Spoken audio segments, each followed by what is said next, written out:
extremely pleased to introduce our first speaker tonight, Professor James Landay. We've been waiting for you here at Stanford for some time and are just thrilled that this is Professor Landay's first quarter here at Stanford. He comes by way of Intel, Microsoft, University of Washington, Cornell's NYU campus, and an involvement at Tsinghua University in setting up what's called the World Lab, in which you're looking at the interface of design and technology.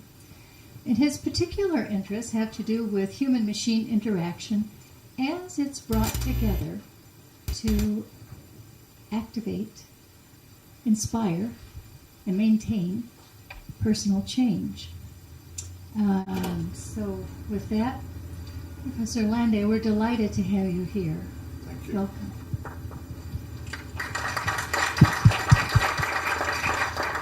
So I'm happy to be here. As was mentioned, I'm brand new to Stanford. I'm still counting in weeks at this point, about 12 weeks. But as was mentioned, I've been lucky to have been around many different research environments, and I've been really impressed with what I've seen here so far. What I'm going to describe is several projects that I've carried out with graduate students as well as researchers at a variety of different places, including the University of Washington, where I was last for a number of years, Intel Research, where I ran a research lab in Seattle, as well as at Microsoft Research in Beijing, where I did a long sabbatical a few years ago. And in fact, that sabbatical, where we lived in China for 2.5 years, was very impactful on my research agenda, as well as my life and my view of the world. It was very important for us, because if you visit China right now, you feel like you're at this really important time in history there, where there's lots of change as well as lots of ambition. But it's also interesting that in terms of the Chinese view of the world, it's just a small blip on a very long history, a 5,000-year history. And one thing that was interesting to me was how different stories and idioms actually join the culture of how people think and work in business and in research. So I'm going to start off with one story from China and show you how that's kind of affected how I think about my research a bit. So this is the bronze galloping horse. It's one of the most famous cultural relics in China. It's about 2,000 years old, from the Han Dynasty. It was only uncovered in 1969. And it actually baffled the scholars for several years, because this solid bronze statue is about this large, but what you'll see is it represents this flying, galloping steed, because the story was that the horses in the west of China were so fast that they literally flew. It's a little hard to make out here, but this is actually a swallow that's looking up in horror, kind of as it's being stampeded in the air by this flying horse. And after it was uncovered, the experts who were studying it really were unsure of how, with the technology of the day, did they sculpt this to be solid bronze and not fall over with this very small base. And actually, if you see the real horse, it's not very symmetrical in any way. Now, it's possible that they just cast hundreds of them until they got one that worked. It was surprising to me. I tried to actually buy one of these in China. There's replicas everywhere, and they all have little hacks to make it so it stands up. Either the base is very large, or there's a hole under the horse, and they've stuck weights inside to kind of make it work out after the fact. So it's kind of interesting. But what's also interesting to me is that this horse itself represents balance. It's balance between the artistry of the day and the technology and science to somehow calculate the center of mass and how to make this. And this idea of balance between this kind of art or design and technology, I think, is important in making new products that are going to be desirable to people in the future. So a lot of the research that I do tries to take a look at both of these. So we try to look at both design and technology and how we put them together. So we have these very human-centered approaches and computer science-centered approaches that we combine. At the same time, my time in China has led me to believe that if we're looking to innovate and do new things, it's often important to look at this in a cross-cultural way, that by looking at things from a different culture we can come up with new ideas faster if we only see our own. So in fact, in a lot of my work, I've tried to look at, what's the difference between an Eastern or Western view, for example, and how that might affect design. So what I'm going to share with you is two different domain areas where we've done research and where we try to find a balance. So in the first is balance with our own environment. So here is an image of Lake Mead. What you should notice is the water level is quite low. We've seen a lot of this across the West over the last few years, but it's a problem in many states in the United States. 36 U.S. states are expected to face severe water shortages over the next 3 to 5 years. Many of you are aware of this, especially living here in Northern California, where we've had a drought. I wasn't really aware of this kind of long-standing problem, though, also in China until I was living there. So this was while I was living in China. The water shortage in Beijing was so severe that they were literally taking snow and melting it. They couldn't wait for it to melt to get water. And in fact, one of the largest construction projects in the world is a major water diversion project taking water from the south of China to the north, which is traditionally dry, where Beijing is. It's actually like a 100-year project. It was first proposed by Mao in the early 50s, and the first water just recently started arriving in Beijing, but the project's not supposed to be over until something like 2040. So for me, as a researcher, I have felt that a lot of these problems we face in the world, for example, environmental degradation, are fairly long-term problems, yet a lot of what's done in research these days is oriented towards what can we solve today, or what can we get in our next grant proposal, or what can we publish in our next paper. So as a researcher, I've been trying to advocate folks, especially in my own field, to try to make more audacious goals and try to drive towards them over a longer period of time. So in this particular area of the environment, one area that I've been interested in is, how might we cut a family's water and energy use by 50%? Now, you might just say, give me a couple $1 million, or maybe here in Palo Alto, $4 million, and we'll build a house and we'll make it, fully sustainable. But more interesting to me might be, what do we do with $5,000 or $10,000 with existing homes and existing people's habits? How might we encourage more sustainability in terms of their energy or water use? Now, to me, this is really a problem that has three major components to it. One is really a policy aspect. If we tax carbon, or we tax oil properly, or whatnot, we might have a lot of change there. As a technologist, I'm interested in those, but it's not particularly where I play. So I'm going to talk mainly about what we might do with respect to technologies, and also with respect to how we use design as a way of changing behavior here. So one project that was carried out at the University of Washington is called Hydra Sense. This was led by a graduate student who was working with me, John Froelich, who's now a professor at the University of Maryland, and Shwetak Patel, another professor at UW, and James Fogarty, And the basic idea of this project was to notice that your water pipe network in your home is almost like an information network. It's almost like a communications network. And the idea is that any time you were to open any faucet or valve in your home, that actually sends information through the pipes. And the information that it sends is actually a pressure wave. And you could measure that pressure wave very inexpensively at one spot, let's say the spigot of your hot water heater, or outside on one of the spigots, or more commonly these days under the kitchen sink. And using that one sensor, you could tell where was the water being used and approximately how much water. And this really led to an innovation that led to water sensing at a factor of 10 or more cheaper or less expensive than previous technologies. So here's the basic idea in action. You see these waveforms represent a faucet, a toilet, and a tub in a home. And what I want you to just notice is this is an open event. So you see this little spike down there. And then here's the close on that valve. And then in the middle here is a toilet and then a tub opening. And the key to notice is just those waveforms look different.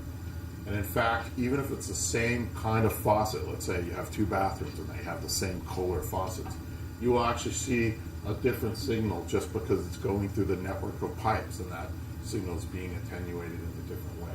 So with some simple processing machine learning, we can actually tell with over 95% probability correctly what is the valve that's opening, and then approximately how much water is being used, really inexpensively. So this actually led to a startup company that these folks did that was eventually bought by Belkin, which makes a lot of add-ons for iPhones and other home networking gear. And so here's the Belkin Echo. You simply put this in with the hose under your kitchen sink, plug in this little Bluetooth computing module there, and you can tell where the water is being used. So to me, that's the technology in this particular domain. More interesting to me was how do we use that technology in a way, along with design, to change people's behavior. So that's kind of where my interest in this lies. So for example, every year at the Consumer Electronics Show, you'll see some company putting forward the smart fridge. And every year I get to use this in my undergraduate class to say, is this a Hall of Fame or Hall of Shame user interface idea, and see what they say. We're finally getting close to where it might actually be useful, but it's pretty much a Hall of Shame. Very few people have a real need for the smart fridge to tell you, hey, you need milk. Usually you just go, hey, we're out of milk. Somebody pick it up later. It's not an emergency. But hey, I thought, wait, I could take over that display on those smart fridges and actually put something useful there. What I would call an ambient feedback display or an ambient display. The idea being that every time you open the fridge or walk by, you might glance at that display and we could somehow change your consciousness of that information that we want you to know about. So John Freilich, as part of his PhD, actually designed over 100 different ambient displays looking at water usage in the home. And he actually tested these in a large online study with hundreds of people to try to understand this design space, to understand, do people really want very quantitative, like graph metrics, or things that were more visual in other ways, and what were some of the privacy issues of, like, Johnny's using a lot of water in that upstairs bathroom. Is that okay for us to reveal that it's Johnny's bathroom, or would that cause tension in the family? And we found different reactions depending on who you were. So we tested a lot of these displays for a lot of these issues in this work. I'm just going to show you a couple in more detail to give you an idea of some of the benefits as well as some of the problems in trying to design for this space. So this is one that we call the aquatic ecosystem. So it might start out like this, and we've sped it up in terms of time, but you might have some kind of water-saving goal for your home, and you have this fish, Frank, and you have this tractor there on the left kind of showing you if you've met your goal, and it might go over time. We sped it up. So Frank met his goal, so he gets to meet his mate, and let's say they do it again, they have some guppies, and so on. Eventually we have a whole fish tank, or we might have a water wheel down here, or whatever kind of nice things you like to have in your aquarium. John also made it touch sensitive so that you can play with it, the fish kind of swim away. So that's one such design that we have. What do you know? People with kids kind of like that design. It was a little more playful. One of the problems with it is it doesn't really give you a lot about where you're using the water.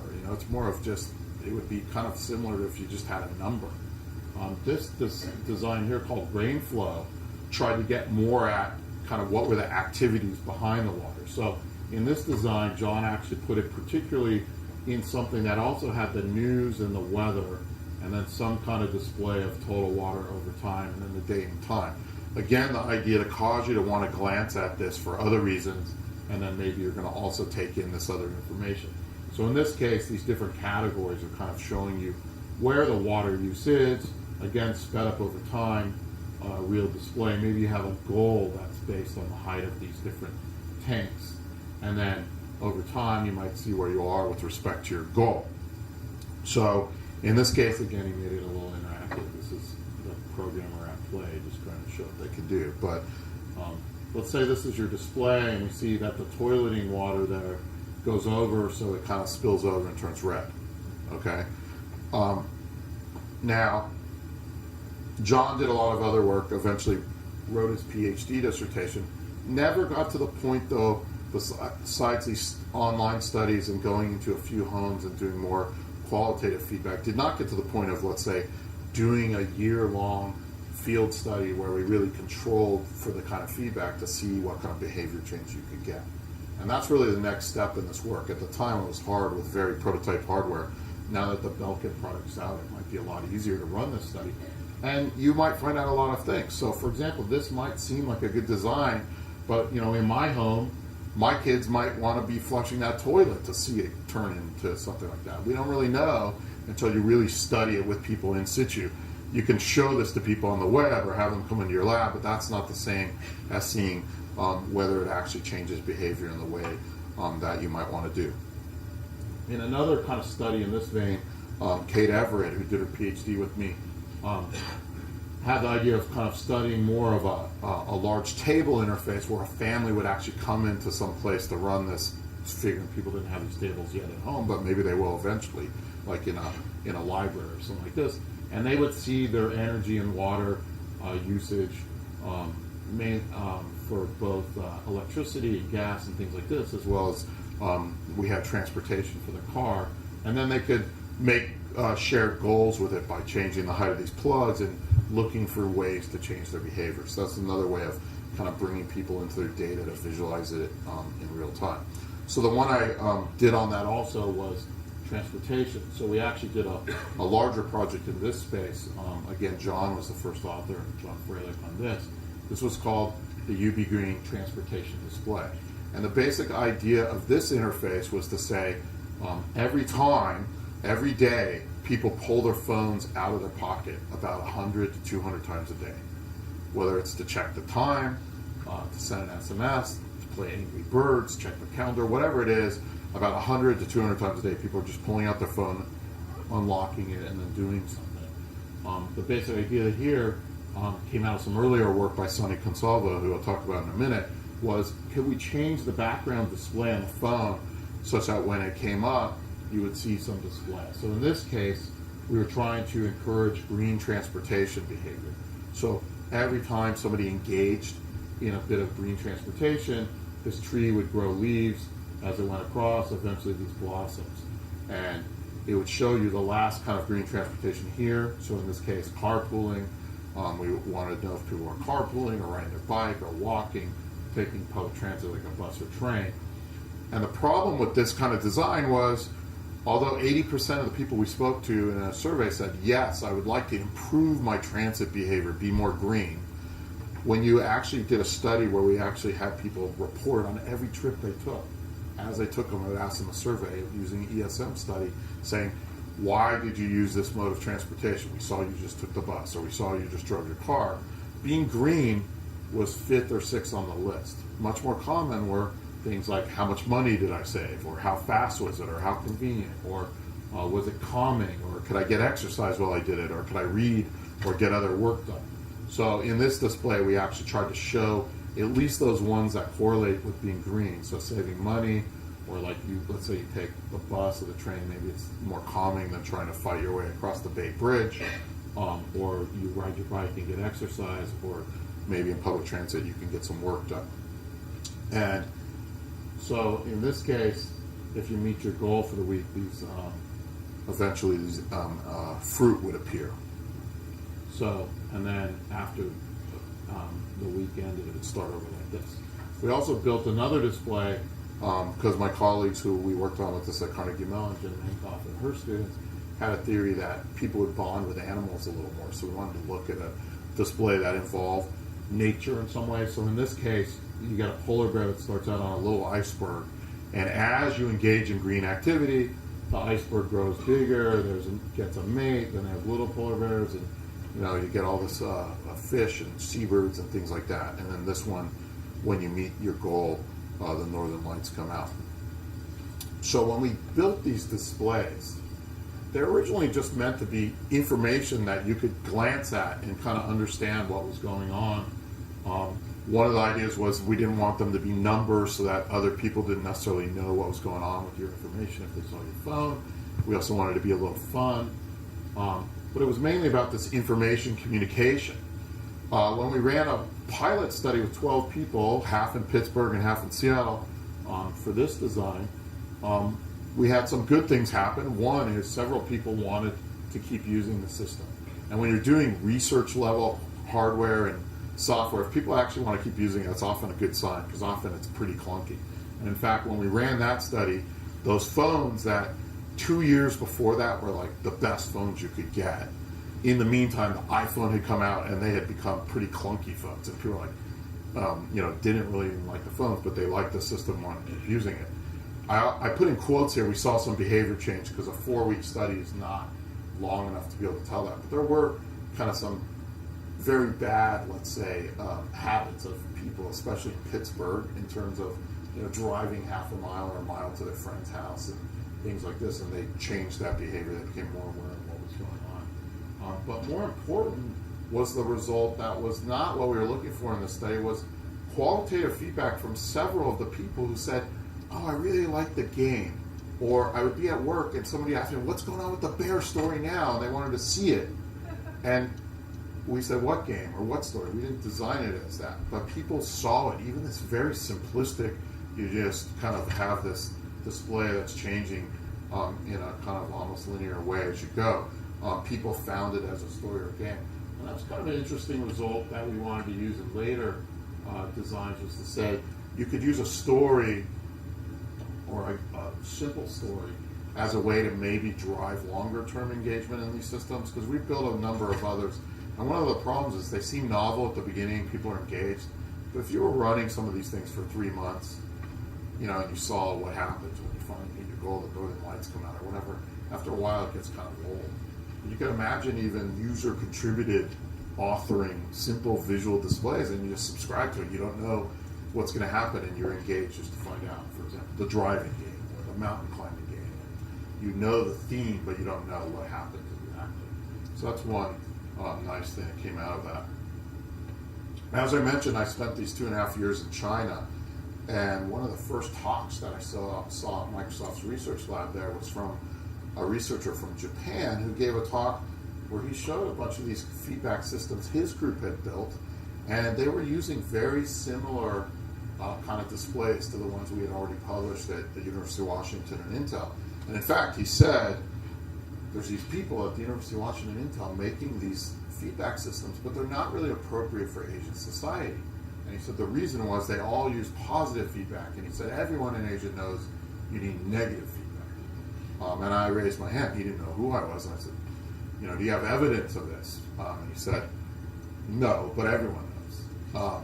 So to me, that was an interesting research question. I really scoured the literature I knew, and some researchers there were doing cross-cultural work, and we really couldn't find much to back this up except for some mid-'80s Japanese U.S.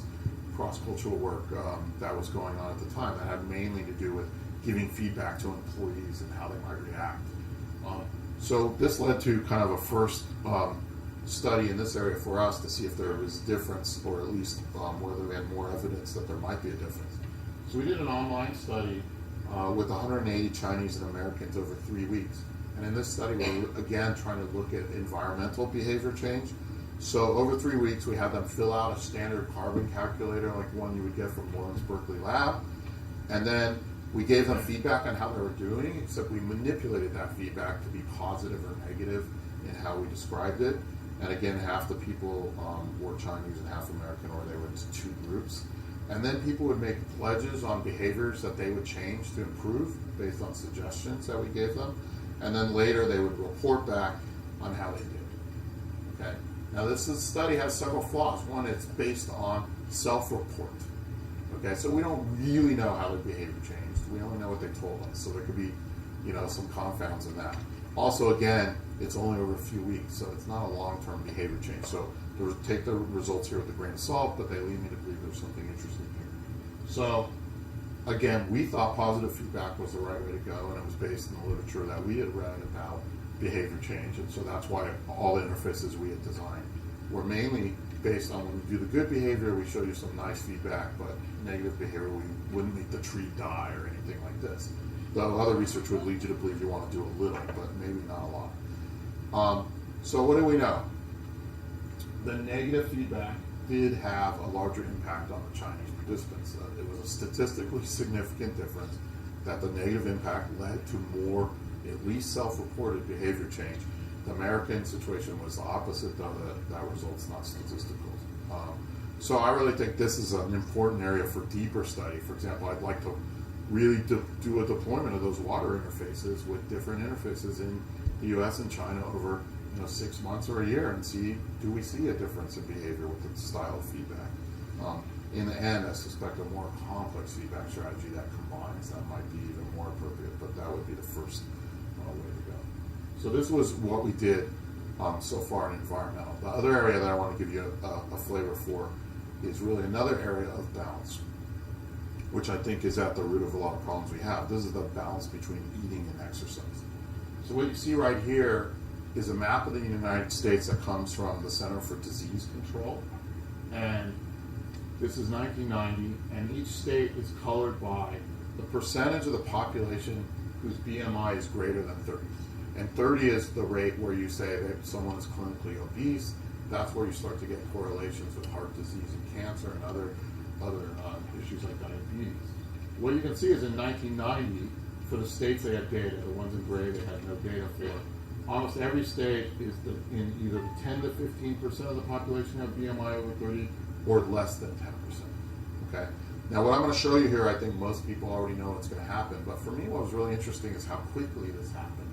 As we flip through the 90s, we can see the colors start to get more towards the orange. You know, the South leads us here, Mississippi leading in something. Colorado, hey, that's the place to be if you want to be fit, I guess. But eventually everyone turns to a shade of orange, and again, leading down there in Mississippi. And as we move on, the last year of data with this methodology uses 2010. And at this point, what you see is 12 states have 30% of their population that are clinically obese, 24 in the 25 to 30%, 14 are 20 to 25. And at this point, essentially, population over the U.S., it's about a third of the people. And you might just say, is this just some sign of the baby boom aging and, you know, we gain weight like I am? Or is it something else? If you look actually at childhood obesity rates, they followed this at the same time. Though just last year we had a result that looks like that might have leveled off, but that result's still controversial, but it would be good if it stopped. What surprised me again is this obesity epidemic that we have seems to be being exported to the rest of the world. So when I was living in China, I was very interested to see this headline about more than 7% of Chinese children were clinically obese. They claim that was second to the U.S. This came from the Chinese National Task Force on Childhood Obesity, which I wouldn't take necessarily as serious as the Center for Disease Control, but there's definitely some issue you see with middle-class boys, especially, in the cultural reason of as they gain income, a lot of people show this externally through eating more expensive food and food that's worse for you. So here you see this is kind of like a weight loss camp in Shanghai that has like a military theme where they work them really hard. So what might a goal be here? I've done some work in how do you log eating in better ways, but one we did a lot of work on was how do we increase physical activity. So again, a very audacious goal might be how do we increase physical activity by 100%, or how do we get back to those 1990 BMI numbers? Again, there are a lot of factors here. There's policy factors, like everyone knows about subsidies for corn and corn sugar and where it is in our food. That could be one of the factors. Another factor could be, you know, in terms of people being fearful about their children playing outside unsupervised. So there's a lot more kind of indoor time and less outdoors, at least when I was growing up. There could be things having to do with video games. We don't know exactly which one piece it is, and it's probably a combination of those. And again, policy, how you build cities, how you make them walkable versus where you have to drive everywhere. These all have major factors. I could reach this goal right here by just telling you, move to Manhattan. I guarantee you'll probably double your step count. You know, I can tell you from moving here, I've not quite dropped in half, but it's different. So how might we do something there? One thing we did a lot of at Intel was how could we design technology that could automatically track people's behavior in terms of their exercise and give them feedback on behaviors they're trying to change. So you've seen, I think, a lot of this in the commercial world now, but I think we were really the ones who did this in a major way first. So this was called UbiFit, and it was a system that had two pieces of it. And this was Sunny Consalvo's PhD dissertation at UW, but also she worked at Intel. She's now at Google. And the basic idea, again, Sunny had was as you glance at your phone during the day, if we took over the background screen to start with this green grass, as you engage in different physical activities, it would grow these flowers. So if you walk 10 minutes or more, a sunflower would grow. If you did 30 minutes of aerobic activity, one of these pink flowers would grow, and the other two are strength training and stretching.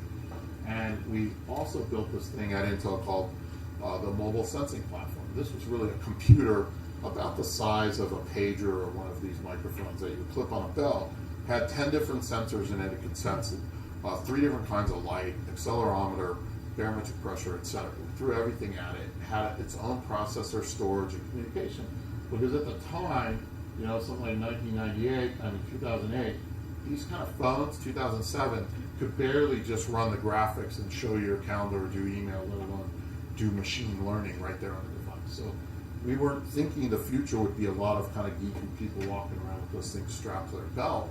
We knew eventually it would all be built in, but as computer scientists, the way to explore the future is to invent it now with what technologies we have, even though we know eventually they'll be cheaper, faster, and smaller. So over the week, your flower garden grows like this, and if you meet your goal, this butterfly would appear. And again, the idea is not that someone would count their flowers and go, oh, I have 3 this week. The idea is if at the end of the week, you're looking like this, you feel good about what you've been doing. And if it gets towards the end of the week and you're looking like this, you might feel, I should take my gym bag today to work and not go to lunch, or I'm going to ride my bike instead of taking my car and try to increase your exercise. That was the basic idea.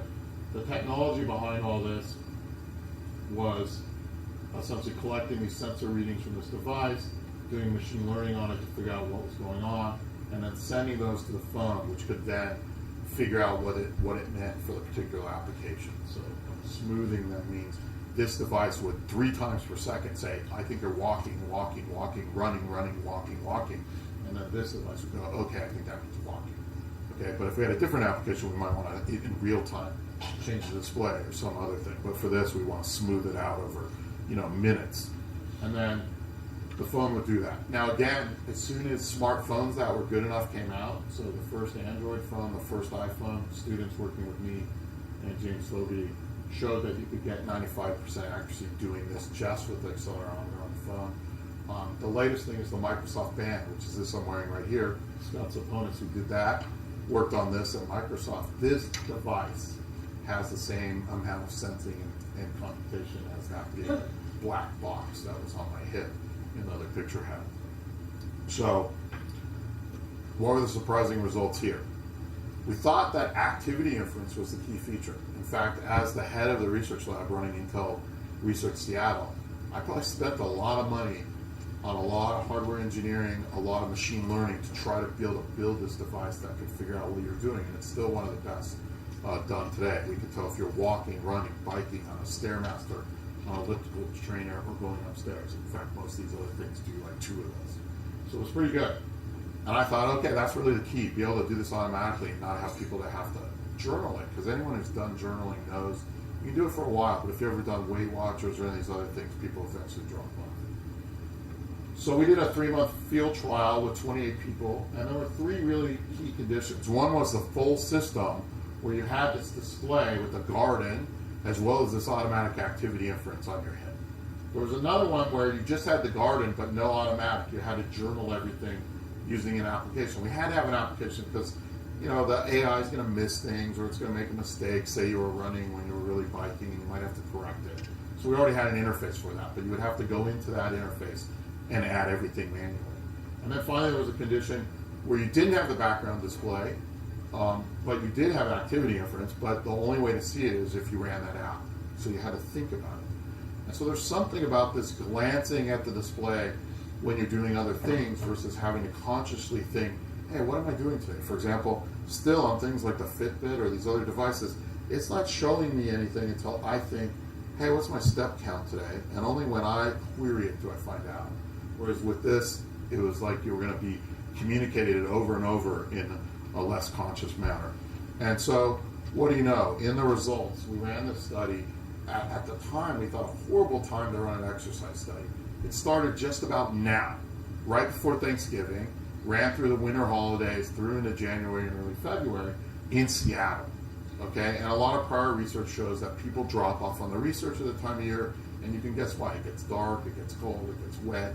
The holidays throw people off from their routines.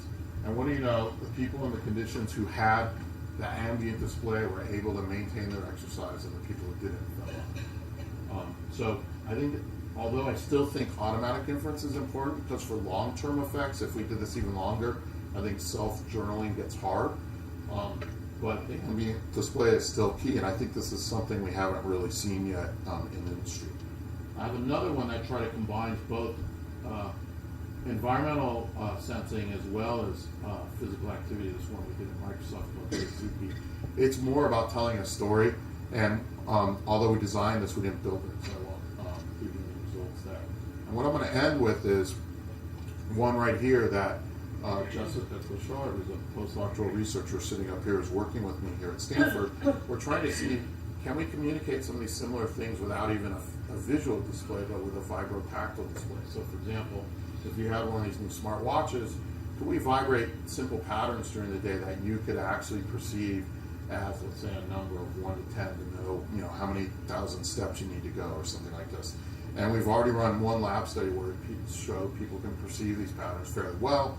And next is really to see, can we do it really in your daily life while you're doing other things, and is it too disruptive or not? And so what I'm going to leave you with is one last ambient display. This is more of a vision that students from China who came to Seattle and worked with students from the US for 3 months trying to look at how do we use feedback and behavior change, made a video about an ambient display that they imagine that we can't yet build, but they thought could be the future.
So I mean, that video was a little fun, but it was the basic idea of trying to say, can we use an ambient display as a way to encourage people to find different small points to do exercise in the day, which other research has shown might be a better way to change people's fitness. Again, you can't build that today, but in 5 years, you will have small projectors the size that can fit on your wrist and project there, or maybe you're going to project out on a wall or somewhere else. And so that was really just a concept video.